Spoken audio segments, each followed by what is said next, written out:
Okay, YouTube is coming up now. Setting up your meeting for YouTube Live.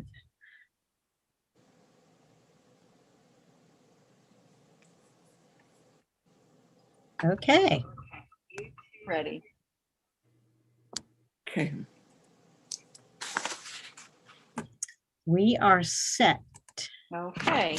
As your third choice for running the meeting today, I will call the meeting to order, and please do the roll call. Kathleen, Present.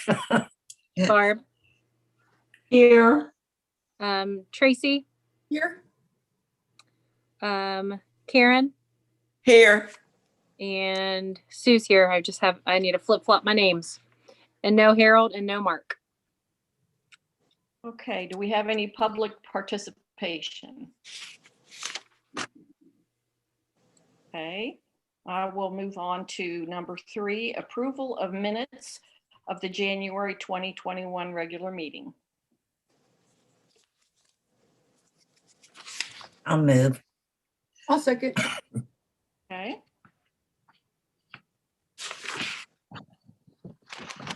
Tracy, Yes.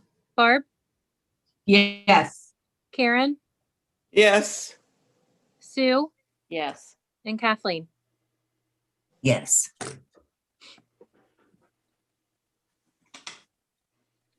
Are you ready for me to do correspondence? Yes, please. Yes. All right.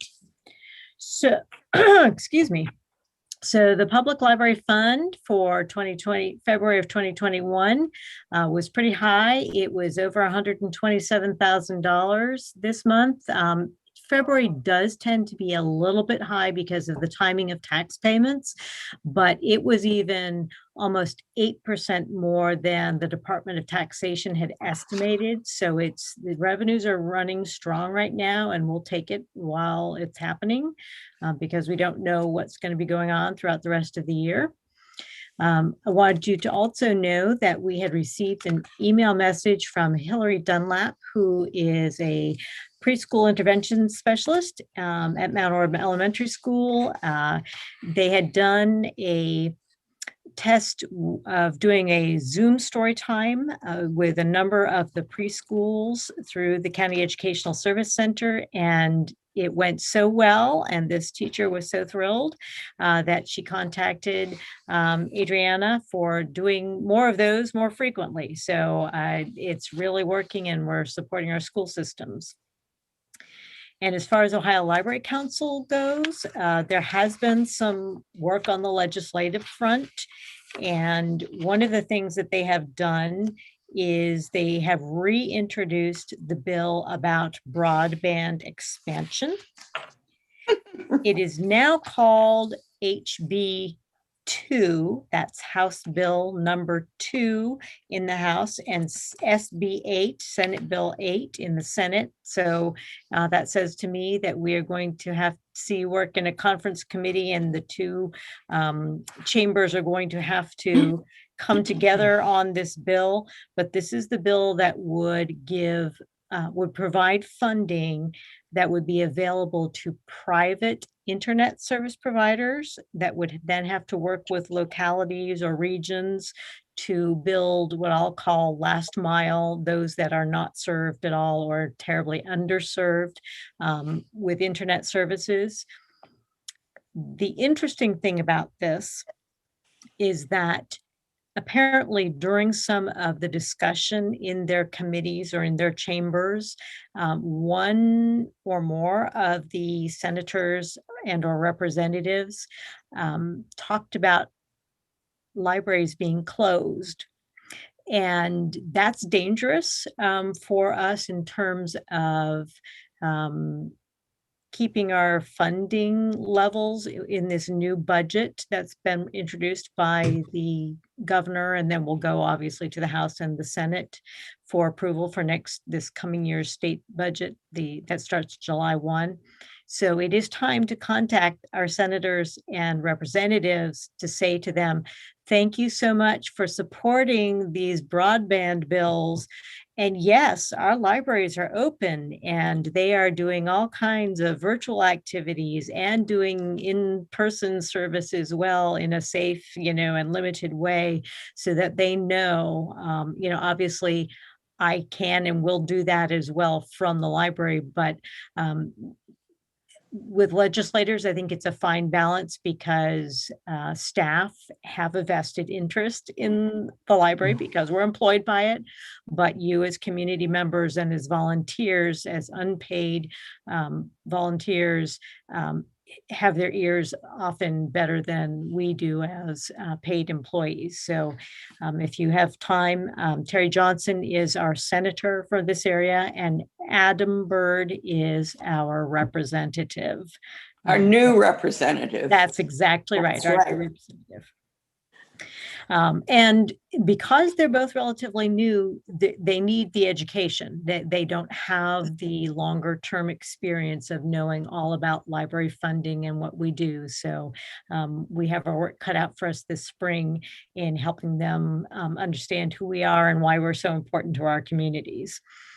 Another piece of legislation that's been introduced is House Bill 43, and that would allow public bodies to meet electronically beyond the date that was set to cover the pandemic. Right now, the legislation that allows us to be meeting tonight this way only lasts through June 30th. Will they extend it? Hard to say. A lot of that, I'm sure, has got to do with how quickly the vaccine is rolled out and what the numbers are. But it would be interesting to see whether they will allow, at least at some limited capacity, for us to be able to do this on a regular basis. I'm thinking about the weather alone, especially in the last week or two, that you can still conduct business and you don't have to drive somewhere to do it. So there are good reasons for it to continue, but we'll see how that develops.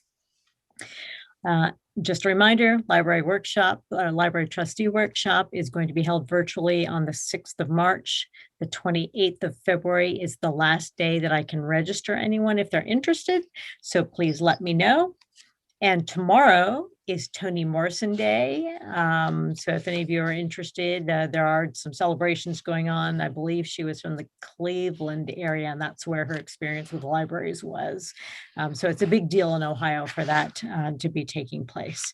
And that, I believe, really is most of what is going on from OLC. I don't see any other notes other than the fact that the advertisement that we have done for the Sardinia manager did appear on OLC's job line and some other places as well. And so that was apparent in their listings when they sent us their weekly notifications.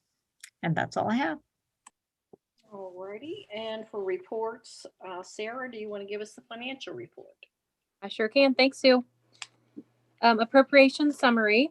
Under that month-to-date expenditure column for our salaries for the month of January, we were at $56,637.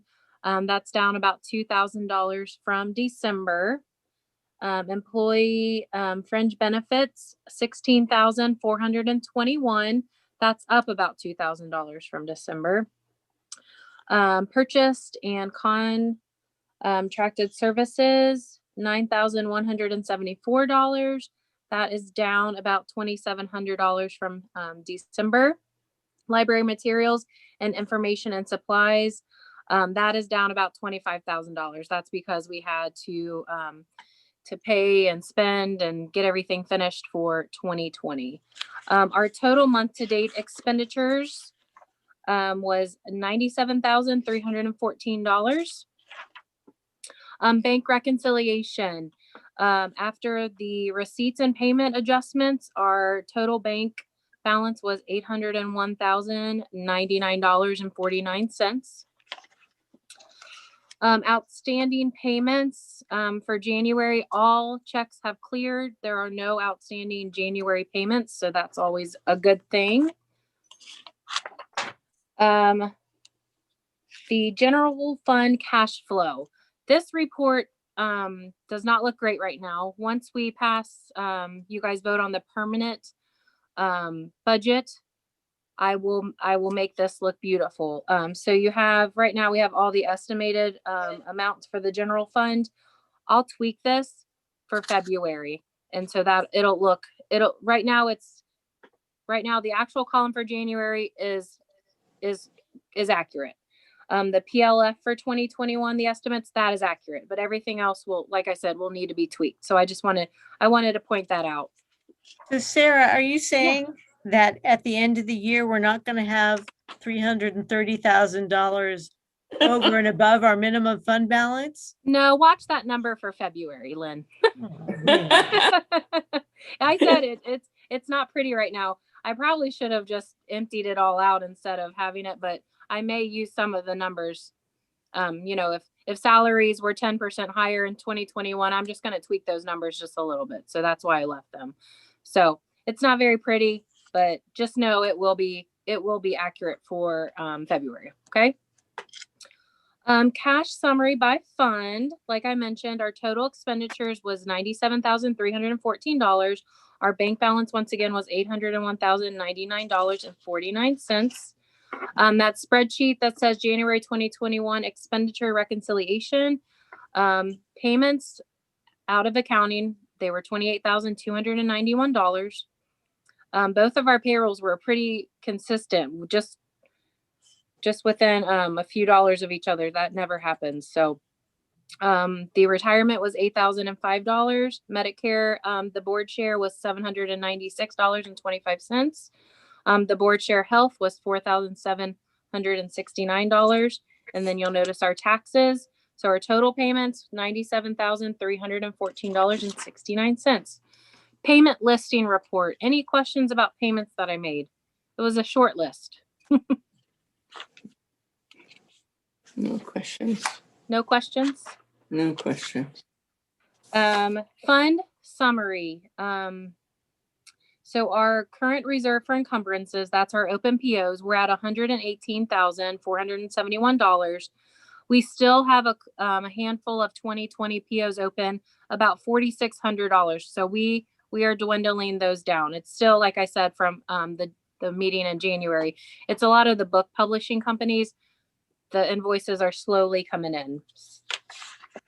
Any questions about the financial reports? No questions. No. Okay, then I need a motion to accept the financial and investment reports, approve paid bills, and accept donations. I make a motion. Okay, after Tracy. Let Tracy be first. Okay. Tracy and Karen. Anything. Yes. I'll move. Tracy, Yes. Barb, Yes. Karen, Yes. Sue, Yes. and Kathleen. Yes. Thank you. Next up is the librarians report. Actually, I think we need to do the permanent appropriations first. Right, you're right. Yep, that would be your goldenrod sheets.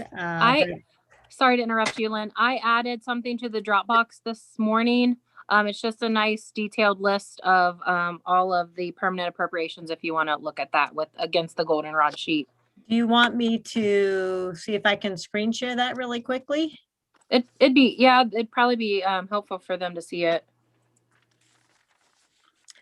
Okay, let's see if this will allow me to do this. And then maybe you can just review it. Well, I'm clicking on screen share and it won't even let me do it. One participant at a time. Great, great, great. Only host. It's really getting picky tonight. It is. I am really not sure why, because I normally don't have to go through all of it. There we go. Okay. All right. Okay. So let me find the Dropbox. I think it's really 2021. think hard is what it's having to do. And current board meeting. There we go. Financial. Oh my goodness. Slowly but surely. It is slow. Slow. Permanent appropriations.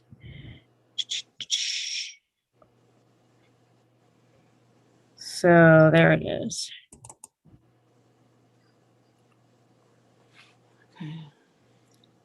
Think, 10 minutes later. think. There we go. Here it comes. All right. So that's just a summary of the goldenrod sheets. So Okay.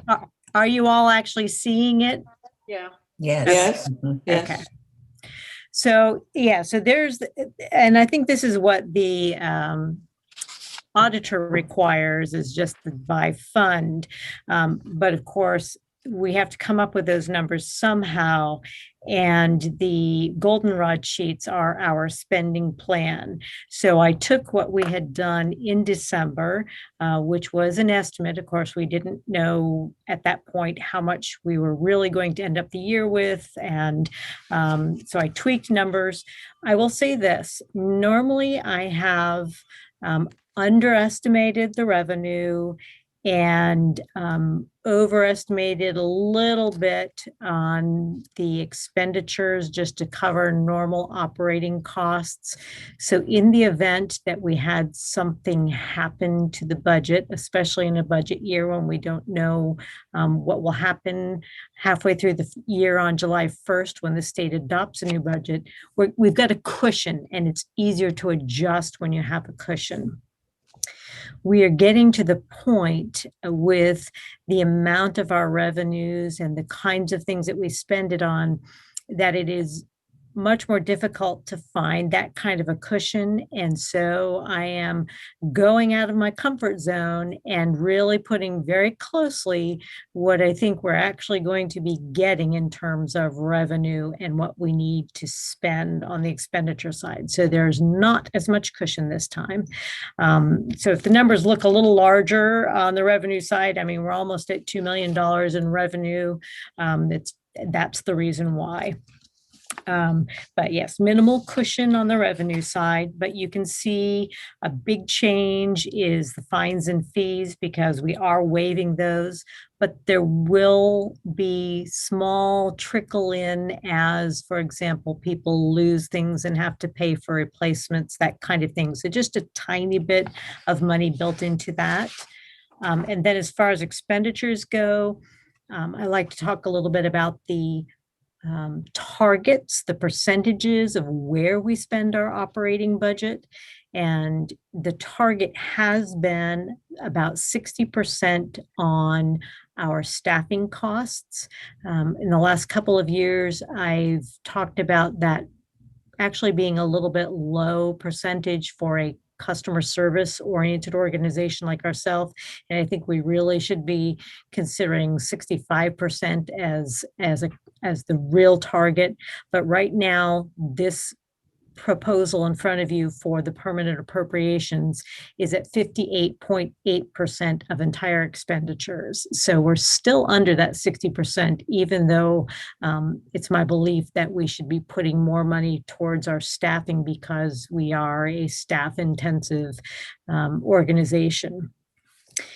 Another target is the amount of money we spend on materials.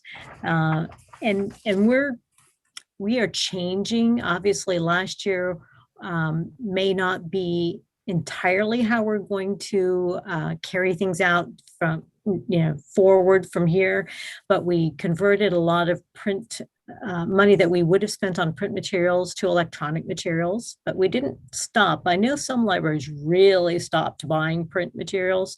That was not something that we thought was appropriate for our patrons. But we did switch and reduce the amount of money we spend on print and put that towards computer services and digital kinds of materials for patrons.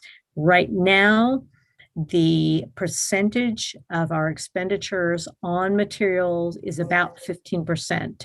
We really need to look at increasing that because the goal should be about 20%.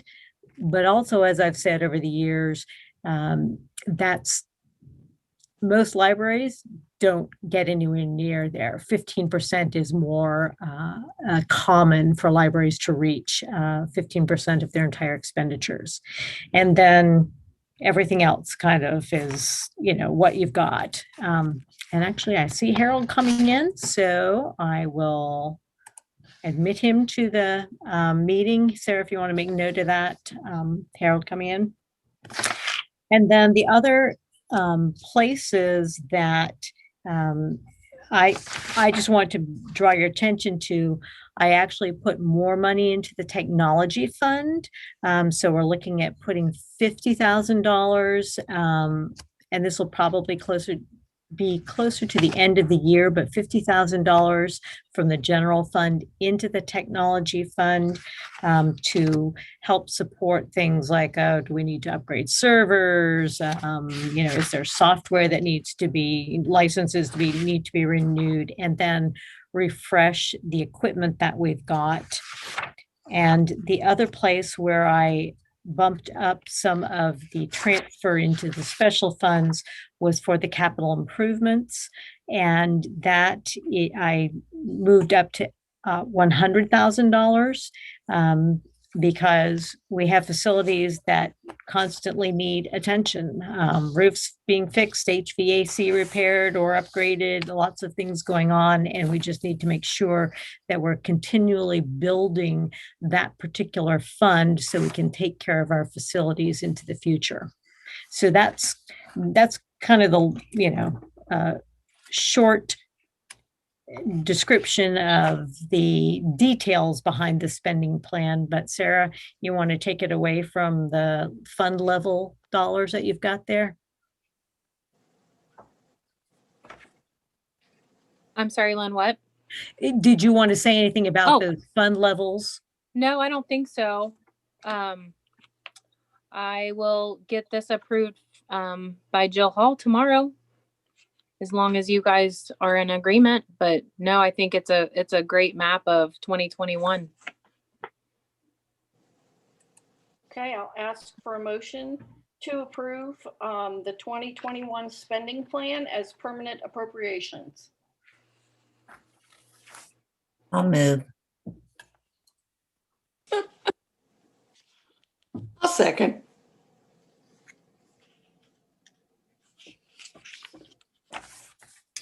Tracy, Yes. Barb, Yes. Karen, Yes. Sue, Yes. Kathleen, Yes. and then Harold. Is he? Who is that pretty little girl there? That's what I Aw. was going to ask, who that Oh, pretty. princess or ballerina, or I'm not sure. That's my great granddaughter. Oh, congratulations. Wow. Oh. Oh. Sorry about the delay. I had the wrong ID number. Well, somehow a We all second, did. yeah, I was going to say not everyone, but a lot of people did. I'm not sure what was going on with that. Thank you for joining us. I'm sorry for the confusion that I have caused in getting everybody here. Well, I just want to add one thing.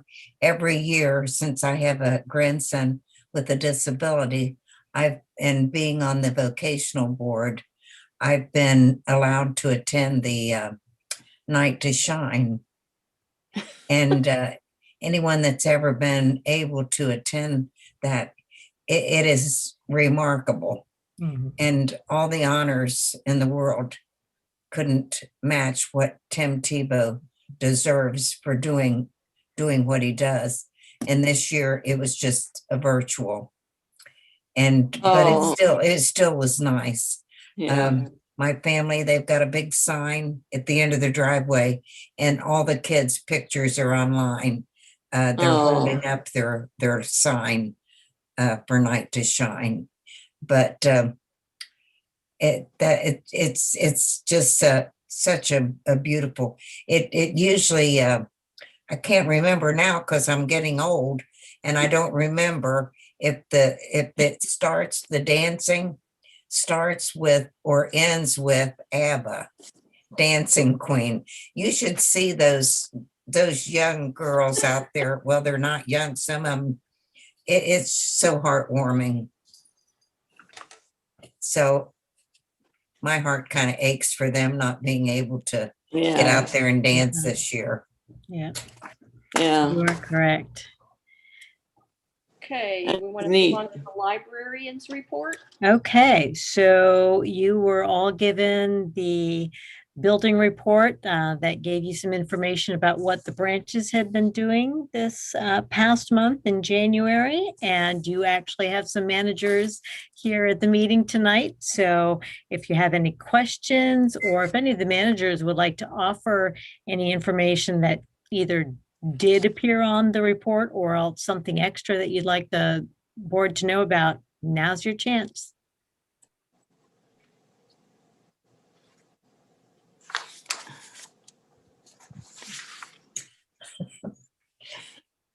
Come on, don't let me be the only one mouthing I was gonna say, off. don't let me volunteer somebody, right?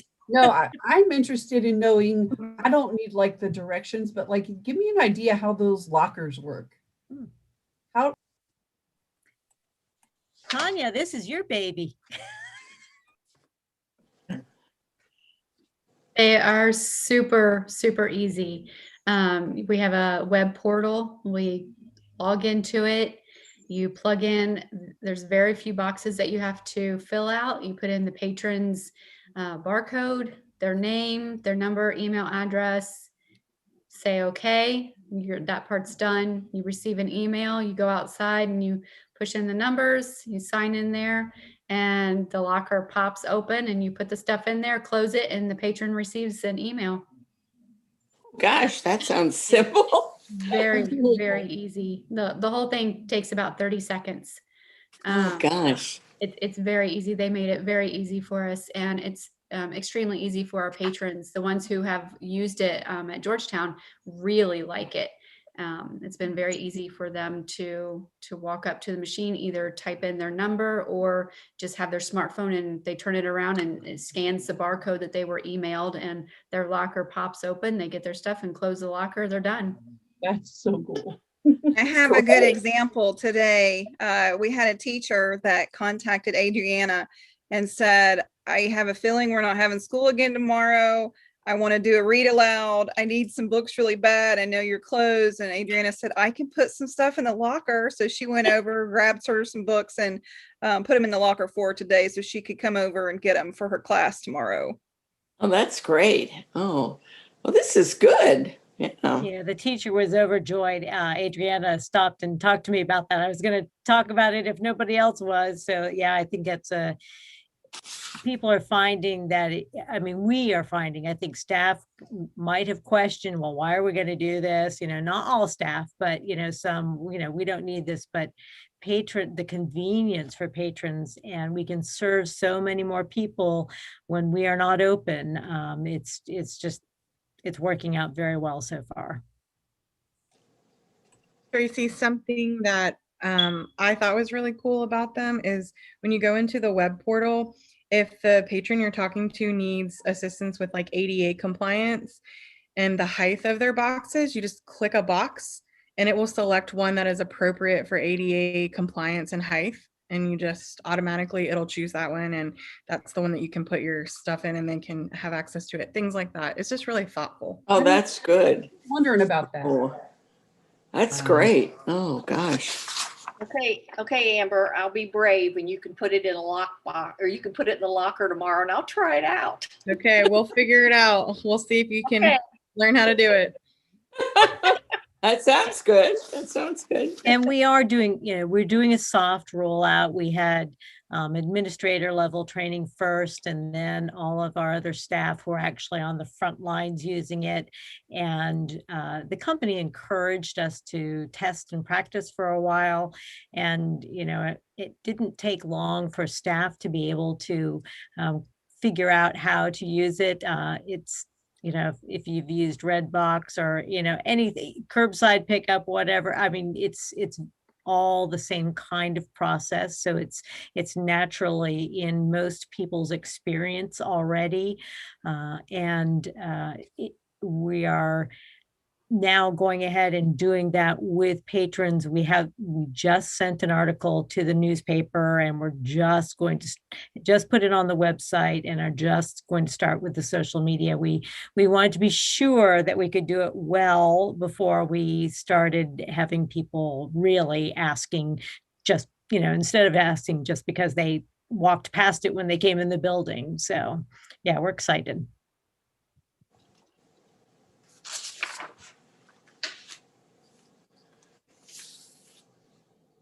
Okay, announcements? Okay.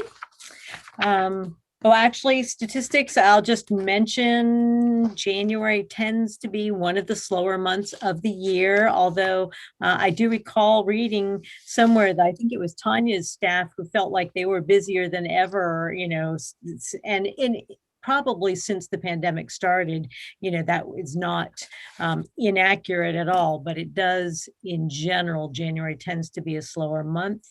Although after next month, we may find that February was, because of all the weather implications.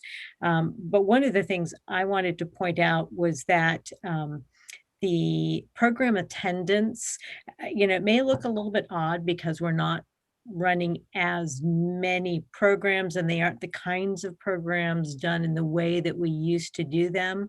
But all of the take and make craft kits, those kinds of things are part of our programming. I believe, if I'm not mistaken, the food pickups are also in there as well. So that's why some of the, I looked at those, I think, how could we be doing that many people? But that's part of the number, is what people are actually coming to pick up and then be able to take with them and do that kind of activity. And then somehow, and I'm not sure exactly where it will be at this point, but next month we'll actually start giving you some numbers about the use of the lockers to show how many times they've been used. So we'll start giving you some of those numbers so you can actually see how that's going. And as for announcements, I did email those to you, and couple of things I wanted to point out, since I know you can all read and I don't have to read it to you. Under the facilities, just wanted to point out that Mr. Ludi, who manages the Mary Shelton Trust for that building, they're actually going to handle the fencing directly themselves. So last month, when you gave approval to front the money, they've decided that they're going to Mr. Ludi is going to handle it. So we are not going to have to front the money, but I appreciate your willingness to do that if the trust had wanted to reimburse us.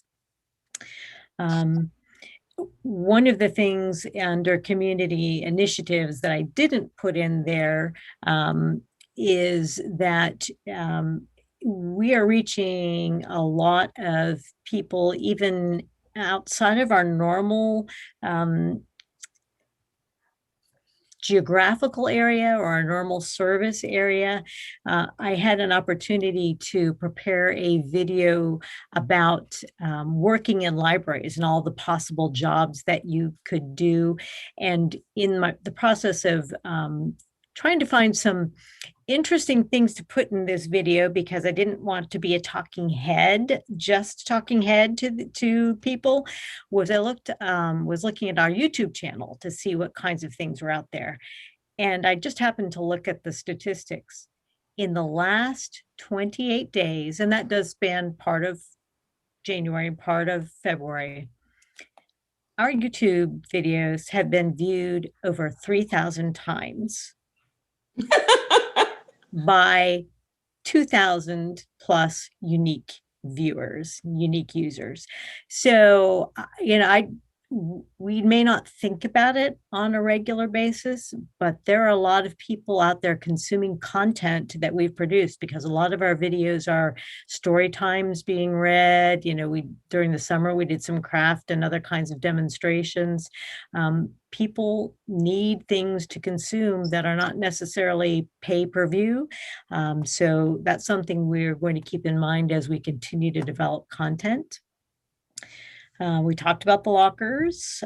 Just a reminder, we're still on track to start our Saturday hours in March. And unless I hear any last minute crises that, might change that from the branches, that, we will go ahead with that.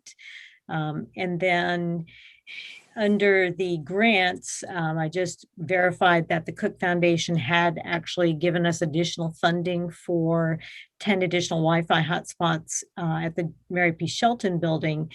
And the branch managers decided to add an additional 10 on to that. So we are getting 20 more to add to the ones that we already have to help serve the needs in our area. Because even though that broadband legislation is now under consideration, it's going to be years before it gets here. So we'll continue to serve people as we are able to. And then number 6 was really what started that preschool teacher asking Ms. A to do some more preschool story times. And, it's really nice to see the level of talent and ability on our staff to do these and do them well, to do these recorded story times, and the cooperation with the school systems, the educational system, to really help serve our students who, I feel badly for the teachers, because I just can't imagine what it must be like to try and balance online and in-person learning, and it changes day to day and hour to hour. But we know that the students are also, suffering during this because they're not getting, most of them, I can't say not everyone, but, so many are not getting the education they need. And so to be able to help support that, is a big deal for us. So those are just the things I wanted to point out. Okay, and do we have any committee reports? Nope. Okay. Then we'll move on to number 6, the Georgetown facility report. Okay, so mentioned the parking lot fence. Tanya, I don't know. I mean, I know the weather is not conducive right now to doing any fencing. Didn't know if there was a potential schedule, if you'd been in contact with Colonial Post and Fence, or if right now it's in Mr. Ludy's hands and he's doing everything. No, the materials have been ordered, but it takes a little while for them to come in. So we're looking at probably 5 to 6 weeks out. That's why Darren went ahead and ordered the materials, and that way, hopefully when the weather breaks, we'll be ready. Terrific. Thank you. So the library design proposal for the planning part of this process was after our board decided to go ahead and commit to half of the planning proposal cost. I sent that information to the Cook Foundation and got a message yesterday afternoon saying that they were thrilled that our board, feels this strongly about the project and is willing to put forth that part of the funds. And they confirmed that we can use the money that they have already given us for that cost. So I've sent the signed proposal to Library Design Associates, and I'm waiting for them to say, okay, next steps are A, B, C, D, E. So when I hear from them, we'll know more, and be prepared for using our brains to figure out how we get some public input while we have weather to contend with and can't, host big gatherings. So that will be something to be talking about later. That's all. Okay. Discussion about resumption of hybrid / in-person board meetings. Okay, so earlier in the meeting, we talked about the fact that right now, the last legal Zoom board meeting can take place in June for us because the temporary legislation will be finished. There's also that bill in the House right now, House Bill 43, that it proposes to allow electronic meeting beyond the pandemic, but I have not read it. I do not know what's in it. So there is the possibility, people at least are thinking about it at that level, that it's possible to do electronic meetings, at least in part, beyond the pandemic.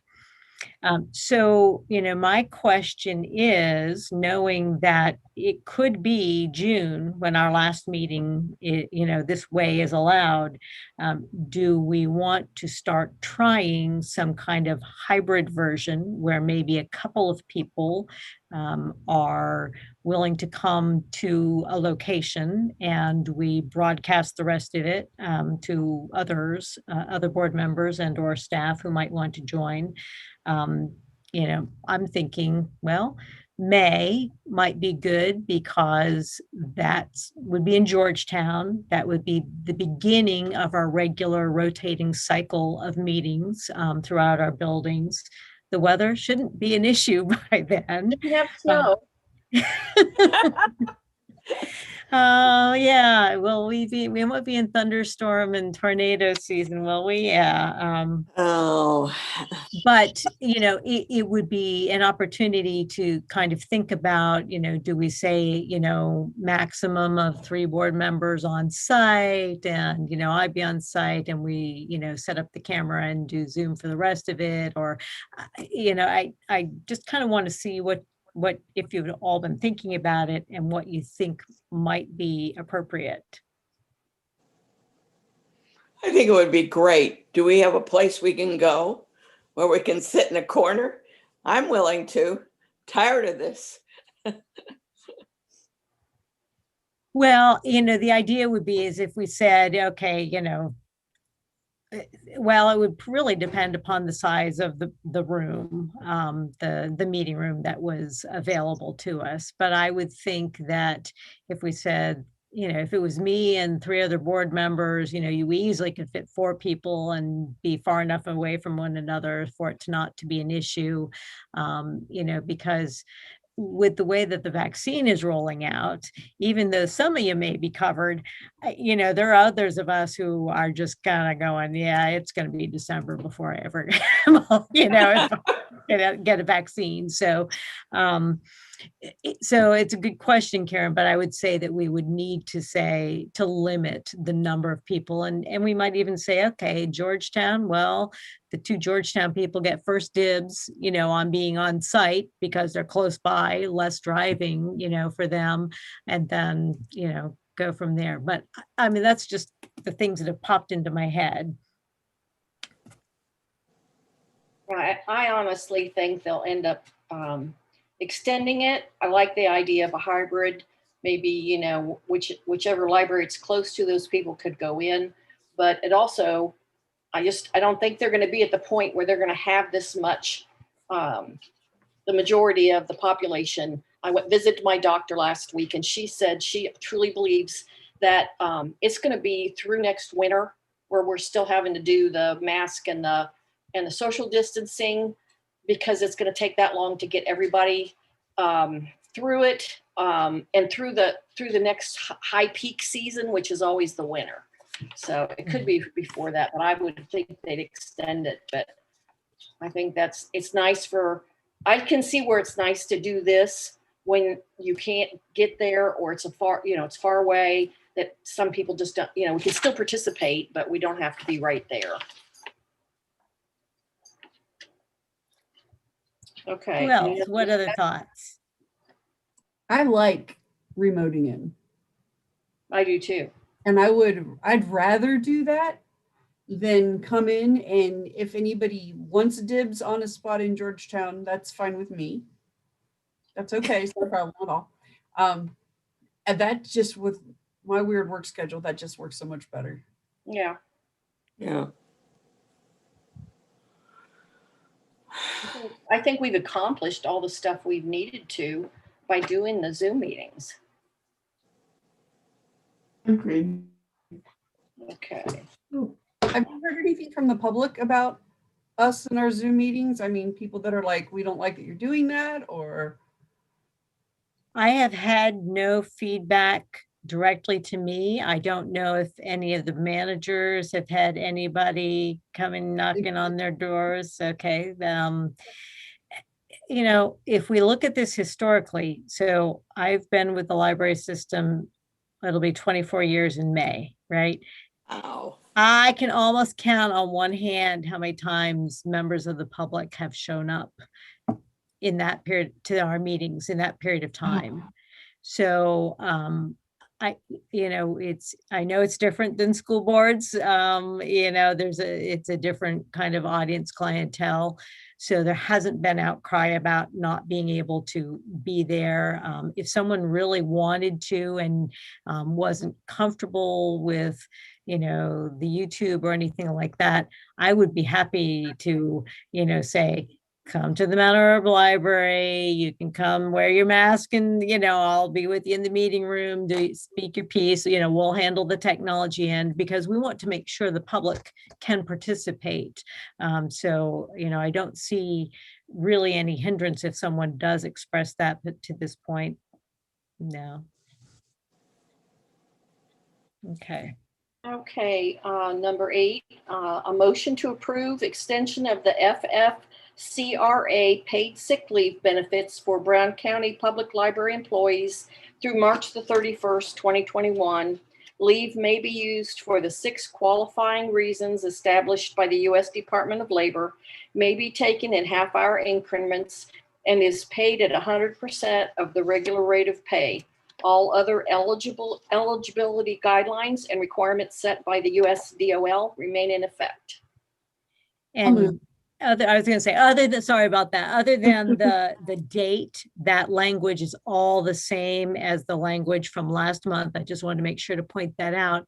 And I had asked Sarah just to kind of take a look and see, because, as you may recall, that benefit ended on December 31st, and then it was permissible for organizations to extend it through the 31st of March. And you did approve us doing it through the end of February, and I thought we should revisit it. So Sarah, what have we used in 2021?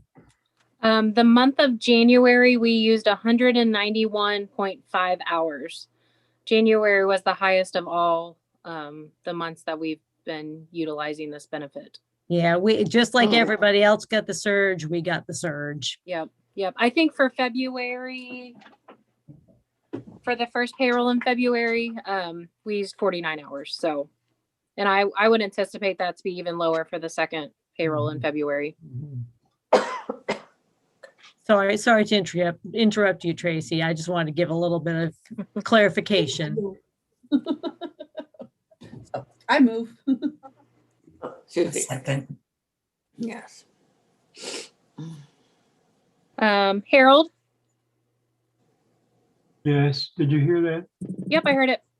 Okay. Tracy? Yes. Barb? Yes. Karen? Yes. Sue? Yes. And Kathleen? Yes.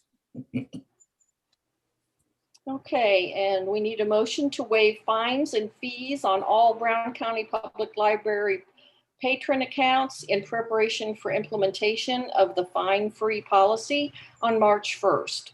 Waiver does not apply to fees for lost or damaged items or accounts in collections through unique management. Total fines, $94,708.91 as of February 8th, 2021. And so that Wow. amount may have wiggled just a little bit if somebody paid something off. There shouldn't have been any fines accruing that would actually go towards that, because temporarily we've been waiving fines through the pandemic anyway. one clarification, we are not getting rid of patron accounts. We're not deleting library card holders. We're just wiping out the fines from anyone. And a lot of those, as I looked at the spreadsheets that were provided to us from SEO, there are a ton of them that are really old, 2004, 2005, it might be $1 here, it might be $12 there, it might, but those are ones that are never going to come to us anyway. So I wanted to make sure that that was understood. Now, the other thing is that because we do loan materials to outside of our library system, there is a very small amount of that fine money that actually is not our own patrons.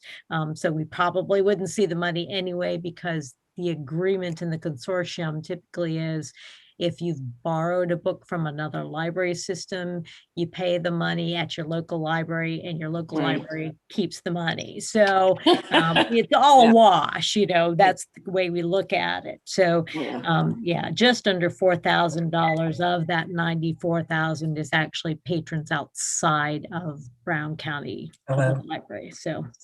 So that's where that is. But I thought it was important because that is a significant waiving of fines that we actually have it on record. Okay, I make a motion that we waive the fines. I'll second. Okay. Harold, Yes. Tracy, Yes. Barb, Yes. Karen, Yes. Sue, Yes. Kathleen. Yes. So since I need to turn off the public part of the meeting to go into executive session, I didn't know if there was anything that the managers wanted to share with the board before we go into that, and before I turn off the YouTube feed. Quiet bunch tonight. We thank you for joining us, managers. It's really nice. Yes, You're thank part you. of this. Yes. I appreciate that. Yeah. Terrific. Well, then I will turn off the YouTube feed, and we will say goodbye to our management staff, and thank